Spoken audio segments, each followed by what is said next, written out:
Big ബോസിൻ്റെ നിയമങ്ങളൊന്നും അനീഷിന് ബാധകമല്ല. ബിഗ് ബോസിൻ്റെ നിയമങ്ങൾക്ക് പുല്ല് വില കൊടുത്തുകൊണ്ട് അവിടെ ലിവിംഗ് ഏരിയയിൽ വന്ന് നിന്ന് രണ്ടുപേരെ നോമിനേറ്റ് ചെയ്തിരിക്കുകയാണ് അനീഷ്. വൈൽഡ് കാർഡുകൾ പണിപ്പുരയിൽ കയറി വന്ന ശേഷം ഒരു ബിഗ് പണി മത്സരാർത്ഥിയായ അനീഷിന് കൊടുത്തിരുന്നു. അതായത് ഈ സീസണിൽ ഉടനീളം ആരെയും തന്നെ അയാൾക്ക് നോമിനേറ്റ് ചെയ്യാൻ സാധിക്കില്ല, അനീഷിനെ നോമിനേറ്റ് ചെയ്യാൻ സാധിക്കില്ല. അതാണ് അനീഷിന് കിട്ടിയ പണി. അത് ബിഗ് ബോസ് ഓൾറെഡി അനൗൺസ് ചെയ്ത് അനീഷിൻ്റെ അടുത്ത് പറഞ്ഞതുമാണ്.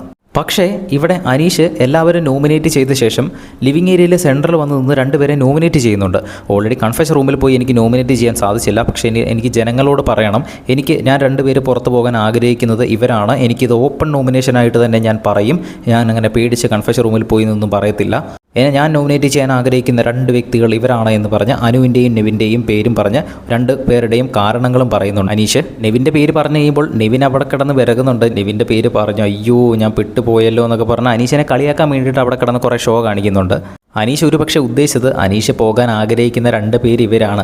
അപ്പോൾ അവരെ പുറത്താക്കാനുള്ള എന്തെങ്കിലും നടപടി ഉണ്ടെങ്കിൽ അനീഷിൻ്റെ ഫാൻസിന് അത് ഏറ്റെടുക്കാൻ പറ്റുമെങ്കിൽ ആയിക്കോട്ടെ എന്നോർത്താണോ ഇനി അനീഷ് രണ്ടുപേരുടെ പേര് പറഞ്ഞത് എന്നറിയത്തില്ല.